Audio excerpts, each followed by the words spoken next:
So very good afternoon to everyone, and my hearty thanks to AIMA, and especially the Young Leader Summit, the very first one, for giving us such a wonderful platform. And what more, that the topic. So thanks for the wonderful topic as well. The Fintech Frontiers, navigating the future. So I would start with some context setting. So by show of a hand, you can just simply tell me how many of you still remember black and white movies, somehow gone into the rural setup. Okay, a lot of people at the back, youngsters, okay, fine. So just again, let's rewind.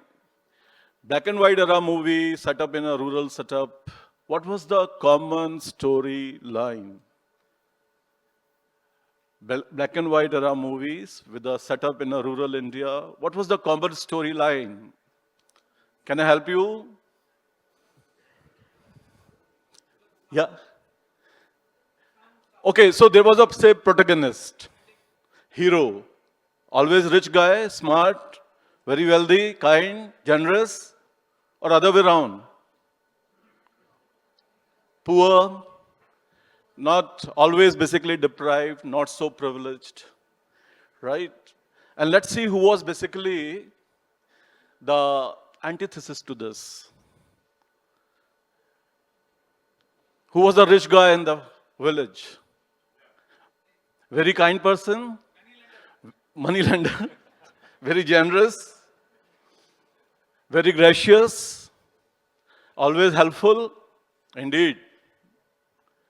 Mind you, lot of credit or discredit you want to give to all the movie directors sitting at Mumbai or elsewhere across the globe. Story goes like this only. But probably we shall not discredit the very important role this money lender in the villages he was playing. In a thick and thins of a time when people were basically, the villagers, they were basically in the need of money, who was basically giving the money to them, who was lending money to them?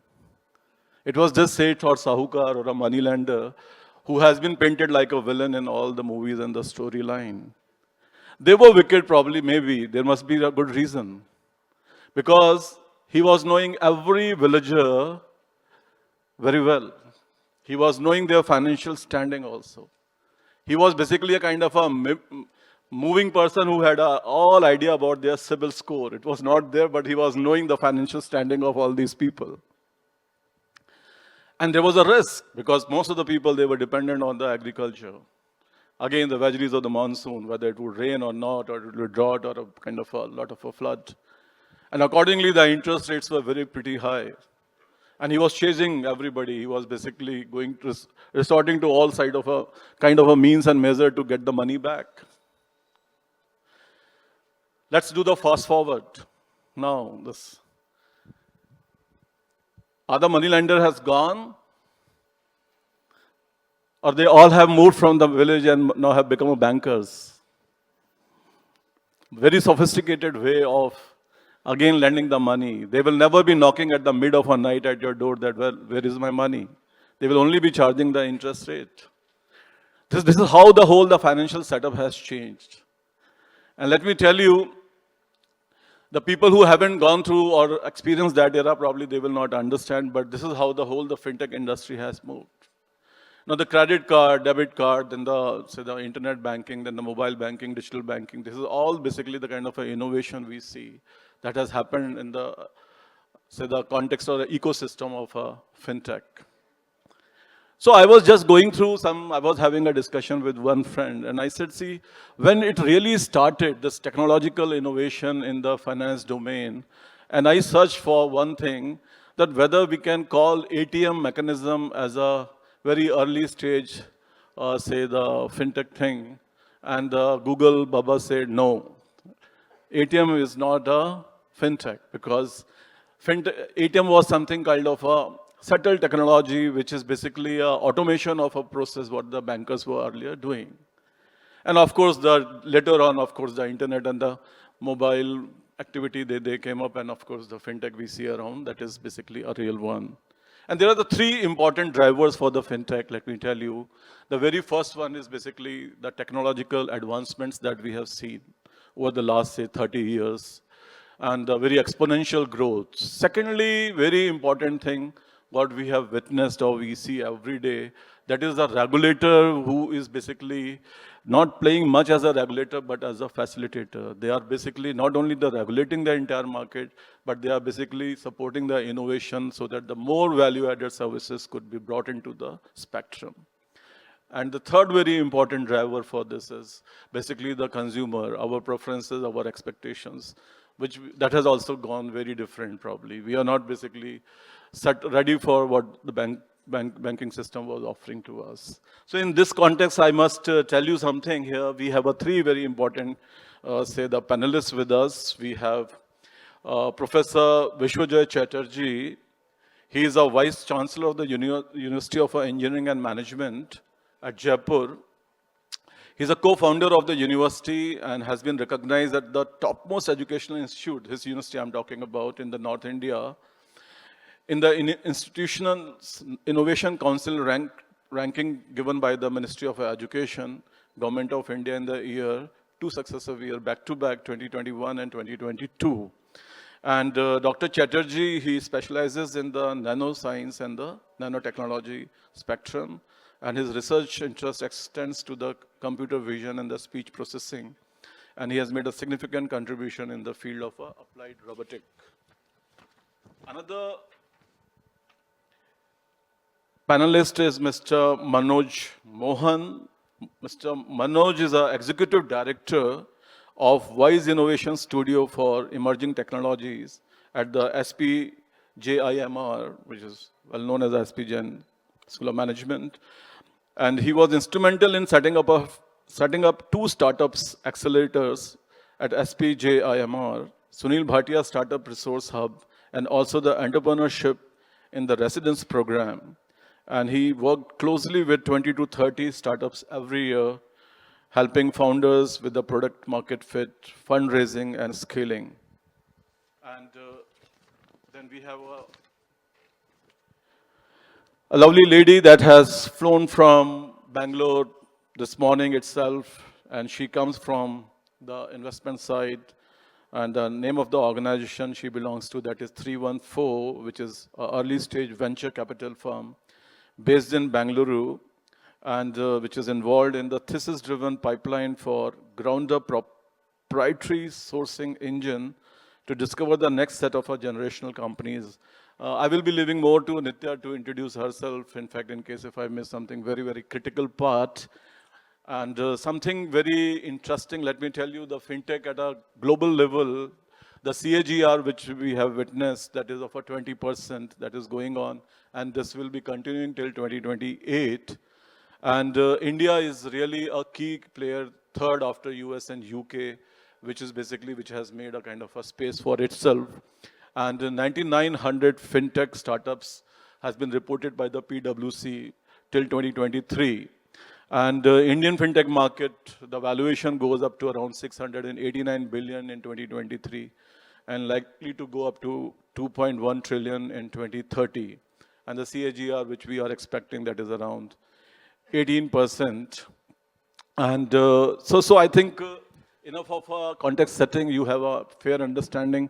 Nowadays, in fact, I hardly come across any person who has not been using the kind of a fintech kind of a application. And in India, I think the impetus came during the COVID time when the UPI become a kind of the flag bearer of this thing.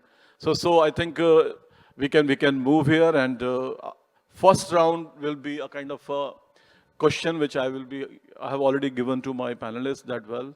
They will be, in fact, reflecting upon their ideas about their outlook about the fintech, as I say, the upcoming industry, and how they perceive it, what are the good things they are really buoyant about, and what are the challenges they see in this, say, emerging, say, the ecosystem. And then there will be a follow-up queries and some questions, and probably if we could spare some time, we'll be having some questions from the audience as well. So I think we are good to go. Right, so your take on how you see the fintech as a kind of ecosystem that is evolving. You can reflect on even a global level also, or even at say the India level also. Thank you, Anurag. Uh, I personally feel we are putting a lot more undue focus on fintech, primarily because technology has disrupted all the industries we can see. Banking and financial services was the last bastion which actually remained relatively immune. If you look at the last 10 years and before that, forget the fintech development of the last 10 years, I think Reuters and Swift messaging was probably, apart from ATMs, the most significant real technology change.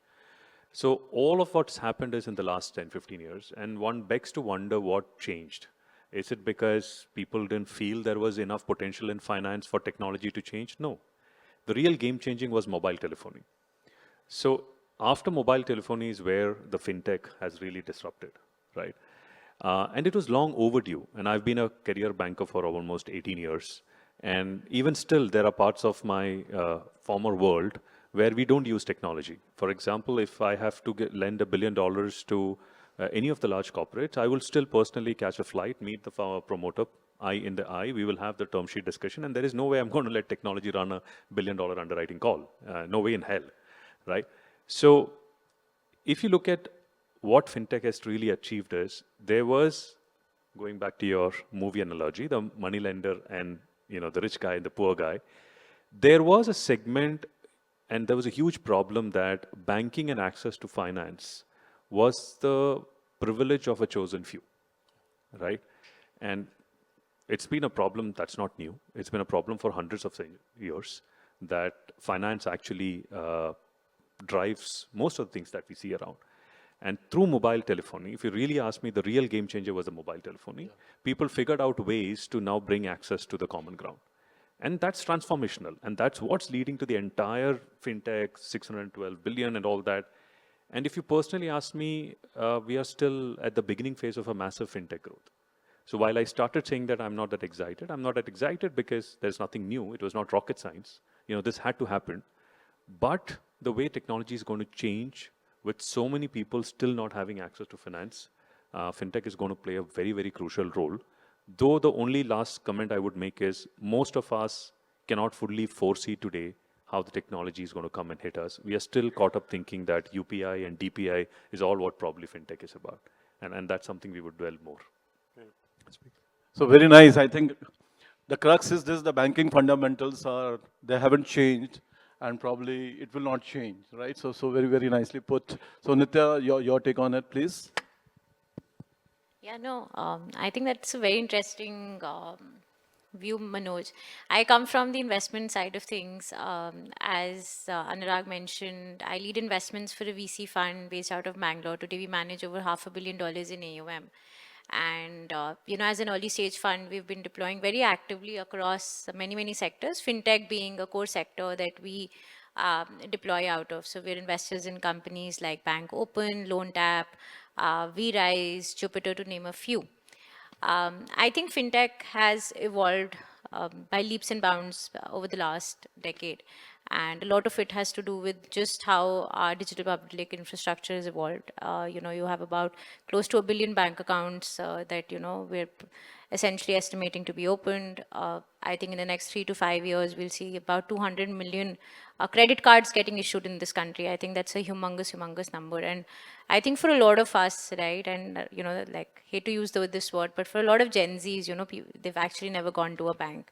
And one of the things that I always tell folks is that, in India, financial services has actually skipped a generation. So there is a part, given how fast we've come online, there is a good part of our country that actually has never gone to a bank to obtain a loan, to open an account, to get a credit line. So I think, especially on the consumer side of things, fintech has had a really large role to play, not only at the frontier of tech, but also kind of leveling the playing field with respect to opportunity and access.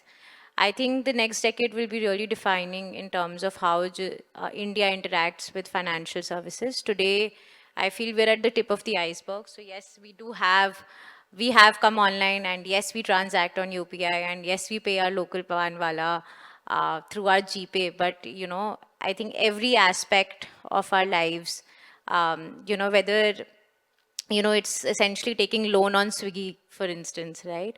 Or, you know, whether it's you're buying your insurance on a Zomato, I think all of that's becoming a reality. So I think fintech is crumbling not only like well within the domains of financial services, but it's trickling down to every aspect of our life, how we interact with the digital infrastructure overall. And, you know, on that front, and I know this is the next question you're going to ask me, as to where we see the larger sort of pools of opportunities get created from an investor point of view, right? So, for example, insurance is one sector. Today, while we've made leaps and bounds of progress in insurance penetration, but we still don't have as much insurance penetration as the rest of the world has. And I think that's going to be that's going to play a very, very large role in the next decade to come. I think credit, again, we're at the tip of the iceberg. We really scratched the surface, I think. And to your analogy of, you know, this rich guy, poor guy, I think lending is going to become very sophisticated. Everything that we know about lending today, and especially underwriting and collections, is going to change by leaps and bounds. And lastly, I think AI is going to play a very, very big role in just how our interaction with financial services evolves over a period of time. So I think the future would look like pretty much knowing what 5 credit cards I have and which 2 of them should I use on a platform like Zomato, right? And that's not 10 years out, that's a year out. Thank you very much. So Professor Biswajoy, please. Your take. So am I audible out there, the learned audience? It's after lunch. It is very important that we get up, and it is always that we feel a little bit sleepy. So I thought a little bit of waking up was necessary. I am Biswajoy Chatterjee. I'm the Vice-Chancellor of University of Engineering and Management, UEM Jaipur. And I'm very thankful to AIMA for inviting me in this Young Leaders Summit. And I believe my all these years of exercising and keeping myself fit had reached dividends today, that I have been called to speak in a Young Leaders Summit at not so young an age. So thank you so much. Now, already I have been introduced that I am absolutely a person from the field of AI and not from the field of finance or marketing or MBA. But I do use AI a lot in order to develop products of different domains. And definitely, finance is also one of them. So when you're talking about fintech, you know that you are talking about finance and you are talking about technology. So using technology in finance, it was present long back. Like when this feature was introduced that you can open a bank account without going to the bank, definitely we use technology to use finance, to do finance. It's not so. So fintech was already there. It's nothing new in that way if you look at it. But what has changed? I believe what has changed majorly is how technology, especially AI, has been used to help the users of finance or investors or those who want to purchase insurance, those who want to do banking, how they have been helped with their products using that AI. So in this, I am going to take the opportunity, when the next question comes to me definitely, to talk on the fact that how AI has really helped in banking, how it has really helped in us as a layman user, if I say, to purchase our insurance, how it has helped us to decide what sort of investment we are going to make, how AI has helped it. And that, I believe, is a very, very new component of fintech. And I'm going to take the opportunity to talk on that. Thank you so much. Thank you, Professor Biswajoy. So Nitya, I would be asking one, because you come from the very important segment, that is the funding part, right? So my one query is there that, see, now everybody is in a race. It's not only the traditional banks or traditional institutions, even the new startups, because so the something with the legacy infrastructure as well as some startups, they all are basically wants a great funding, right? So to catch up with the kind of a change in the technology and have a captive market, right? So since you come from this industry, so my question to you is this, that what criteria you consider most critical when you basically look for the, say, investing into the early stage fintech companies? No, I think that's a very fair question to ask. And every time I'm asked this question, I would like, I would essentially would want you to take a step back and understand where we come in, right? So we come in when it's a paper stage, when it's an idea on the paper. And we primarily work with, the companies that we back to get these ideas to execution. So for us, obviously at that point in time, there are a lot of hard metrics. We definitely look at things like the market opportunity, the competition that exists, but we spend a lot of time understanding what is your right to win, right? And I think that's the biggest question that we look to answer, especially in a domain like financial services, right? So today, a lot of things and a lot of areas which used to be moats, right? About a decade ago, when companies like, let's say, Paytm came into being, today are features, right? So it's essentially a feature on the platform. So I think for us, it's very critical to answer what's a feature and what's a moat in the business. I think specifically with respect to fintech, distribution is core.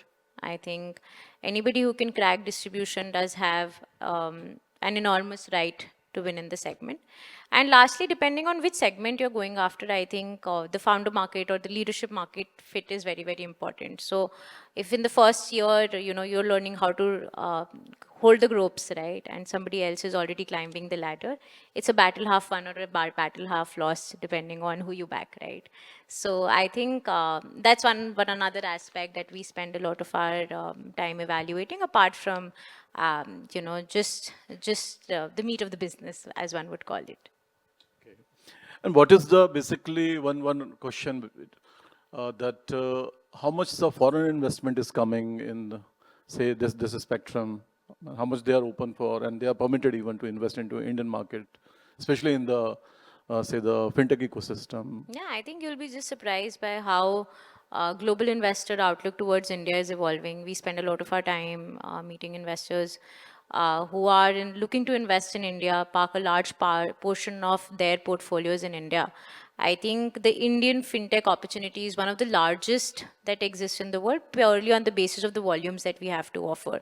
So, the media has had its own views, but what we're seeing actually on ground, some of the largest, and I don't even have to speak about like 2 years ago or 5 years ago, but even if you look at the kind of funding that flew in and essentially came in the last 2 quarters, essentially a good 1/5 of that part went to fintech. There have been at least 3 companies, announced, unannounced, that have raised $100 million plus rounds. And I think that just further, and none of this has come from domestic capital, by the way. It's come from some of the marquee investors globally, endowment funds globally.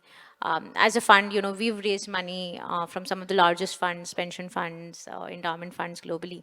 And one thing that I've seen consistently across the board is just a lot of excitement, a lot of curiosity about what we've executed with UPI. And I think the world's kind of aligned to see that, it's still day zero for us. Yeah, wonderful. So probably if I just put it into a nutshell, it's what the innovative services they are basically bringing in, and Which other economy has about 900 million users online? Okay, fine. Thank you. I will come back to you. So Mr. Manoj, I have a question to you, because you come from the say the sector which is basically doing a kind of hand-holding to the new set of entrepreneurs. So, and you have been a banker for almost 18 years, you said, right? 2 decades, in fact. So, what has been your experience with the startups, and when you go with the, say, fintech kind of a thing, so what are the most significant innovations you have seen in recent time, the startup you supported, and what potential you see into that? Thanks, Anurag. A lot of questions, so I'll go through. it down. I know. I'll go through a narrative which makes sense. Otherwise, step in if I've left something. Uh, so if you look at, let me start with. So we've been running Finovate Accelerator for about 2 years now. India doesn't have too many fintech-oriented accelerator programs. So in each of these accelerators, what I've said, give or take, maybe 500 fintech startups in the last 2 years. And first, to give you a lay of the land. Sorry for interruption. For just the sake of the audience, in fact, what do you understand by this, the accelerators? Yeah, so very interesting question. In the startup world, people are mostly familiar with incubator. And you will find literature where incubator, accelerator terms are interchangeably used. So let me give the definition of accelerators that I and a few of us in this sector understand. The OG of accelerator is Y Combinator, which many people will be familiar. So any startup which has got some revenue and some product, which I call as a 0 to 1 journey is over. If you have to go to 1 to 10 or 1 to 100 journey, you need a different skill set. It's no longer about an office space. It's no longer about some consultant. It's about deep sectoral support that you need, oriented around your business strategy, fundraising strategy, scaling up, go to market. So people who come in and spend 4-5 months with you to help you really navigate in the right direction so you can grow fast. So our accelerator programs are 5-month program. In 5 months, we take about 20 startups, or 10 to 20 startups in a cohort, and each of them get between 80 to 150 hours of personalized attention. And the people who give them attentions are, some of the banks are our corporate partners. We have VCs such as Nitya sitting here as our partners. We have many CXOs, former heads of banks as our mentors. So you sit with each fintech startup and say, okay, great, you've got a product, you've got some money. Now what can you do to go from 1 to 100, right? Versus an incubator wherein you're coming in with an idea, with some broad sketch, you spend 3 years with an incubator, get to that 0 to 1, which is the hardest journey, honestly. So that's what an accelerator do. But coming back to the question on fintech, and how do we look at fintech and where do we see the opportunity coming in? So first today, if you look at the fintech landscape, the sector has grown so much, just in terms of data ballpark. Out of the startups in India, probably 30% would be fintech, give or take as a sector. Yeah, but 30% would be fintech. That's a large number, right? Now, within fintech, now we've gone 10 years in this journey that we can see sectoral segments emerging. So wealth tech is a huge segment. Reg tech is coming as a new segment. Payment tech, everybody knows payment tech. Lending tech is another segment, right? But if you take a step back and move beyond all these fancy words which tech attached to it, and which comes back to my opening statement, finance and technology existed because finance historically was the privilege of a chosen few, right? And that's the lens when I look at fintech, right?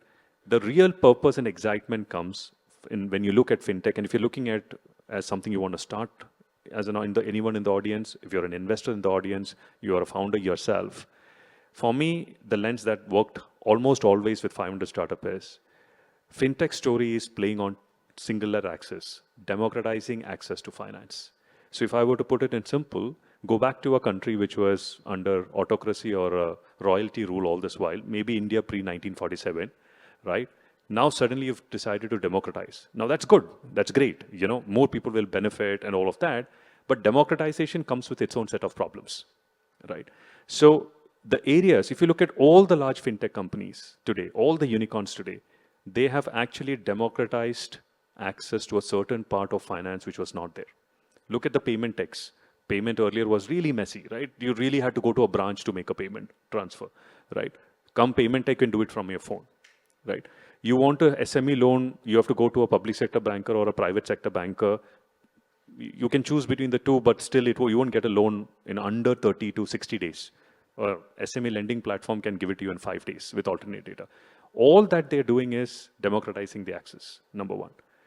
But with the democratization, it has opened up a new set of problems. So today you have UPI frauds happening, right? People, have been called randomly and said, I'm calling, I'm your, deep fakes actually mimicking your daughter or son's voice and taking money from you, right? So when I look at fintech as a space, I think the first wave of democratization in India is over, right? Today, if some payment tech comes and approaches us for acceleration, I'm not going to be excited. It's going to be really tough to be excited about being a payment tech because that space has really been matured, right? Many of the fintech we see are wanting to be lending tech. I mean, lending tech is no rocket science, right? You're just a lender at the end of the day. The ones which we are really excited about is the first wave of democratization has led to a series of problems. Fraud, for example, right? How can you use AI and machine learning algorithm to solve the problems that these democratization has created, right? So when we look at it, we are now looking for what is the second wave of democratization going to come through? What are the pockets of finance which is still not being democratized? Maybe it is SME lending, maybe it's microfinance lending, maybe it's something else. And what are the problems who's solving these problems? So in a nutshell, when fintech, I think, like I said in the beginning, it's not rocket science. It's literally leveraging technology to solve problems. We are at the beginning of the phase. But if you have to look at two simpler lens, look at what area of finance is still not accessible. And that is opportunity you need to go and disrupt. And if you don't know what opportunity is getting disrupted, look for the problems that has been created by all the disruptions. Like we have this in our discussion and debate. Is UPI really a good thing? I mean, I'm a huge fan of UPI, don't get me wrong. But have you ever stopped and wondered, as government rolled out these DPIs and UPI measures, what about the fintech who are developing that? I had we've got gentlemen from Nepal here. We had a startup from Nepal who applied to our accelerator. He couldn't simply imagine operating in India because he could get paid for making a transfer. He can't get paid for making a transfer here. So his business model was not viable. So that's where I look at this. Wonderful. So I would like to add, you said that the biggest advantage of a fintech application is basically democratization, but probably I will just add to it. You said whatever said, that is really very at the core of it, that probably it has helped towards the much wide important goal that is of a financial inclusion, right? And even I think Jan Dhan Aadhaar Yojana has played a very pivotal role here, which was basically supported by the payment gateway or the systems, whatever we created. Just for the audience, let me tell you, if you really go through some report of any report based on the fintech, you will come across such a new fancy words and the phrases that you can end up writing a dictionary altogether, so voluminous and very big and thick, right? So it's really a very emerging thing, and I think it's just a kind of a beginning. So very nicely you put. Now, Professor Chatterjee, so it is of course that, well, the market is very buoyant. We have just in a very initial phase of the fintech, and funding part we have just discussed, and Nitya, she very aptly reflected on that. Some kind of a support system is also there at place, and people are basically vetting the model you are proposing, and fine. But exactly, it is coming up as altogether a big industry. And you need a very talented people, right? So you being a vice-chancellor of a university, that too coming from the technology background, what are basically your initiatives as a university? How you are basically going to add and bring the workforce, which would be basically, because a lot of job opportunities also I see that it is going to happen.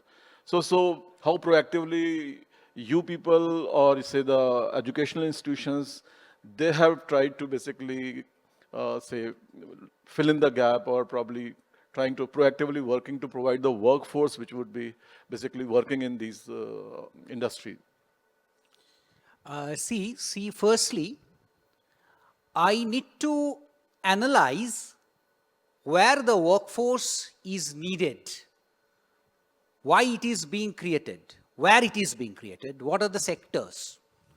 Now, as I was saying that AI in fintech, if I look into it a little bit, you see, nowadays, as we all of us are using payments through phone, we are doing banking through phone, we are linking our bank account with the phone, and we are doing all sort of transactions and monitoring through phone. We are using our phone as a digital wallet. So first and foremost, I need to train our students that what are the pros and cons of it and how you do it, if I have to create manpower in banking. So fintech is definitely going to be integrated as a paper in our syllabus, including these things. Now, secondly, when you are talking about insurance, you see how insurance is being sold nowadays. Think about car insurance. The most important thing that has come into picture is something which is telematics based. Now, what is that? Very simple. I can have my phone tracking my movement, or I can have a black box fitted in the car. It is being done, fitted in my car, a black box being fitted. Or I have my phone with me which tracks my movement. And it tracks how much I drive, and how good I drive, the quality and quantity of my driving. And that is going to indicate that how much amount or what sort of a product I should purchase for my car insurance. Very simple. If I am a rash driver, then for certain reasons, for definite reasons, I need a sort of insurance which is different from somebody who doesn't drive much or does not ride the car too much or drives very, very safely. So this is one point we will have to keep track of. Next, if I talk about life insurance, how much I am traveling is going to determine my life insurance too. How much I am getting, how much travel I am doing is going to determine that what amount of life insurance I am going to purchase, again for definite reasons. So that is something I will have to teach my students how to do that, how you track and how you relate your travel with the life insurance. Not only travel, all your activities with the life insurance. How much time you give to family is also important. Or who are my family members? That is also going to determine my insurance, the type of insurances I purchase. Or even when I'm talking about investments. In investments also, which family, what are the family members I am having? How many daughters I am having? How many kids I am having? That is going to determine what sort of investment I am going to make. So definitely from the data available, I have my data uploaded in social media. So from social media, those data can be tracked out and I can always be suggested that depending on your family conditions, this is the amount of investment or this is the type of investment you should be doing. So I should be teaching my students how to do that, how to do all those trackings and how to relate. Is there a straightforward matrix which relates? Is there a mathematics? If there is, I will have to teach that to the students. Now, most important thing in investment.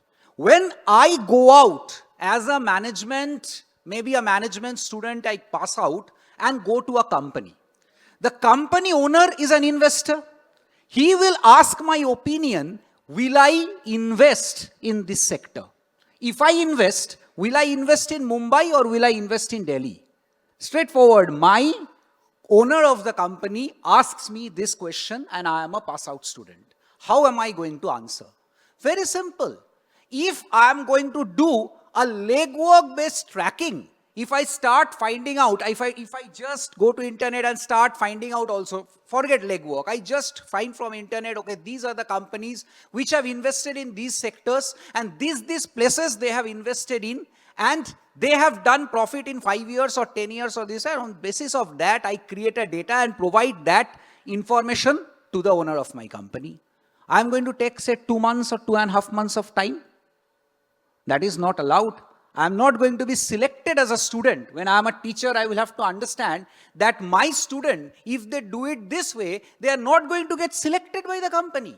The company owner wants that by the click, just the click of a mouse, he is going to find out that whether this investment is proper and in how many days this investment will bring in profit to me. How that can be done? For that, I will have to teach things like data rails to my students. Use of data rails. How you can use data rails to get this information in with you within say 10 minutes, 5 minutes or 10 minutes.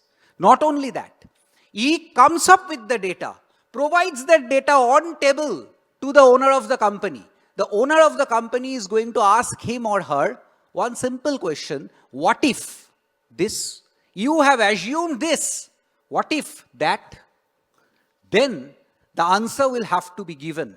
For this, there are several financial planning FP&A as we call it, financial planning and analysis tools that have been integrated into these data rails nowadays. I cannot avoid that. I will have to teach that to my students. If I have to create a proper manpower, I will have to teach him the FP&A tools so that he knows how to quickly find the answer to those what ifs and immediately produce that with the help of graphs in front on the table to the owner of the company.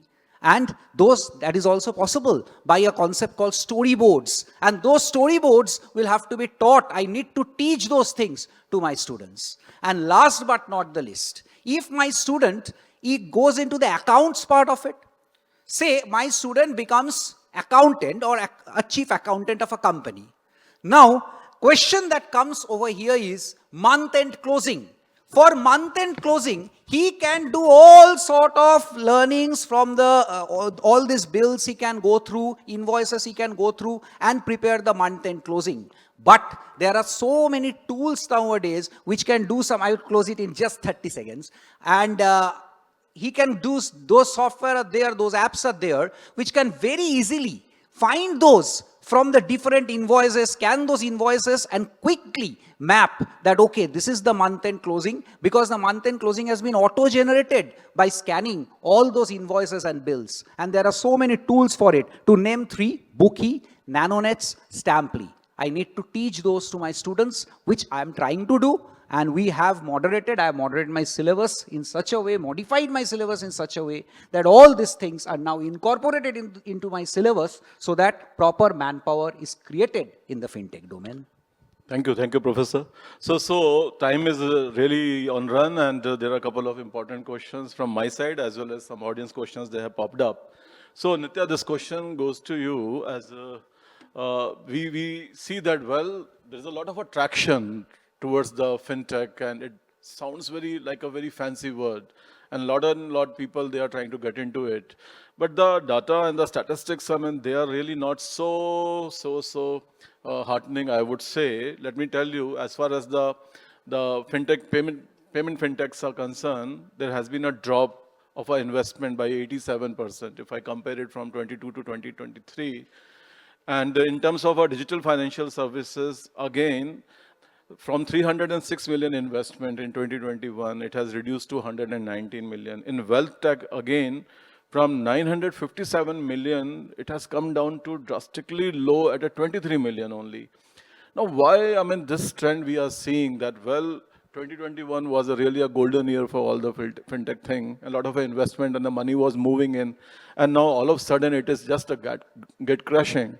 So what is, I mean, as a say, investor and into the venture funding, I mean, do you really observe this, or all these reports are really not correct? So, we can choose to agree or disagree over data here. But, like kind of plugging in what Manoj was also saying, you have to see that fintech funding always changes paths every 5 years, right? And fintech 1.0 was very real. We had to come in. Everything that was built on top of DPI, we had to leverage that infrastructure to create products and services that created value for customers. And earlier in this conversation, we were discussing how we're still at the tip of the iceberg.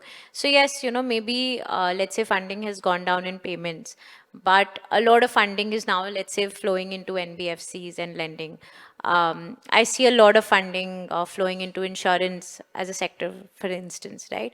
We see a lot of funding coming into segments and the banking infrastructure per se, right? So again, we're seeing a lot more startups. We're seeing a lot of more global interest kind of come in global banking infrastructures as well. So while of course there are some sectors that may seem like they're sunsetting in terms of raising funding, there are other sectors that are gaining a lot of momentum just purely from a data standpoint, right? So, and if my memory serves me right, I think we're already sitting in December. Fintechs in this country have again raised close to $1 billion already, right? So I don't think the investor interest in fintech is going down. Of course, where this interest comes in is always evolving. So a lot more larger rounds today as compared to seed rounds are happening. 2021, 2022, when I was probably 3 or 4 years into my venture career. There was a lot more activity both at the early stages and growth stages. Today, we see a lot more activity at the growth stage. And on the early stage side of things, we are seeing a lot more money get pumped into models that are now at the new frontier of fintech, right? So Manoj talked about, for example, fraud. We're spending a lot of time kind of understanding how cybersecurity is going to play a role in the next generation of fintech products and services. So, I would kind of argue that to say that funding has not gone down, interest has not dried up. It's kind of moved into the next frontier of fintech, and that's how the case should be, right? So there is a follow-up question has come from the Anurag, audience. one small yeah, anecdote. please, please. I mean, this is really confusing for even people inside. So, audience, if you're not, it's natural. I want to talk about Alaska gold rush or California when all those gold rush happened, right? The first set of people who made money were the people who found gold. The second set of people who made money were selling equipment to the people who are going to find the golds, right? So that's the simplest way to look at fintech. So the first set of people, the Paytms of the world, the PhonePays of the There was world. a follow-up story about the oil also over there. Correct. So they've all been done. So if you're a founder, if you're a person going to find the next payment app, sorry, you've missed the bus, right? Now you need to, like I said, solve the problems or solve the problems for these guys. So one important area we probably didn't get time is there is something called as TechFin. Fintech is how to use technology to deliver financial services. And then as you do it, TechFin steps in where is technology for financial service providers. And that's an exciting area, right? Great, thank you. So Nitya, one question has come from Professor Sanjay Mehta, and he is asking that, well, web-based unsecured lending by the startups, and what is the percentage of non-performing assets and how they manage their cash flow? I think it's a very good question to ask. Yeah. No, I think a lot of people in audience, they may be interested because we have come across such lot of stories where people, they borrowed the money and later on to their, say, horror, in fact. No, The 100%. people, they started, say, as an using different means. Yeah, no. And as an investor, I always tell a lending startup that walks in through the door that, business in lending is actually not about acquisition or distribution, it's about collection. So if you look at some of the investments that we've done, we've actually been thoroughly focused on collection rather than acquisition. So I'm okay if you acquire, let's say, hypothetically 1,000 users less a month, but as long as your users are coming back to you in time to pay, I think that's where the meat of lending lies. Consumer lending is a very hard business, having said that. NPAs I've seen range from anywhere between 2% to 20% in a lot of businesses. No surprises there that NPAs with 20% eventually shut shop. A lot of these businesses have come from, I would say, sources of capital that were not very well regulated. And, and I'm sure more than me, you would have seen in the news how regulators now coming after a lot of entities, they're trying to regulate these products, and hopefully, these NPS should come down. These business models will become sustainable. But, while I kind of complete that thought, I think a lot of our time, as an investor is being spent on understanding how we can underwrite both consumer lending as well as consumer collection better, right? And how AI is going to play a role in that. So it's not just your bureau data, your credit score of 750 that's going to play a role, but it's essentially how you interact with every commerce app, whether you pay your bills on time, whether you pay your electricity bill on time, etc. or not. I think all of that is going to get woven into the fabric of just lending. And I think that's going to play a very large role. Yeah, we are totally out of time. Just one quick, say, 2 words response from each of the panelists. For one thing, you are very buoyant about the fintech industry, and one thing which is really bothering you. Tough one. Yeah, each one has to take a turn. What I'm excited is, I'm excited for how the problems are going, like I said before. I'm excited at all those solutions we are going to solve the problems left by the first wave. So that's fraud, for example, the clearest win. And I think we are underestimating the problem. And my concern is too many founders not realizing the first wave is over. And to the point that we are looking to actually reduce the intake in our fintech accelerator simply because we're not finding the quality that we want to find. Okay. Great. I mean, this is really very eye-opening, let me tell you. Yeah, Nitya, you? I think I'm very excited to see how the next frontier of fintech kind of evolves from here. Now that you have the infrastructure laid out, you have the right rails built on top, and for even existing platforms to innovate. I think nobody can take timely success as long-term success, and how some of these platforms also innovate is something that I'm very excited to see. I think one of the things that I'm concerned about is that today, about a decade ago, if you started a business in fintech, there was a very high barrier to entry because the tech costs were really high. Today, democratization of tech has happened, with the invent of AI, people like, I have a 15-year-old nephew who's pretty much built an app, right? So, it's becoming easier and easier to create technology, and I think that's where the lines, and which is what I was referring to earlier, right? The lines between a feature and a moat are blurring. So I think just knowing where the core fundamental of a business is within fintech, I think that's something that really concerns me when I see a lot of young entrepreneurs trying to solve some really hard problems, but maybe missing the bullseye on what essentially is important for the segment. Yeah, Professor Chatterjee, quickly, I mean, 2 words thing. Quickly is a very difficult thing for professors. And again, I'm a professor and I'm going to do a little bit bookish answer to this. So very quick, 4 points that are good about fintech. I had noted it down. Number 1, speed and convenience. We can very easily do the things without doing legwork. Number 1.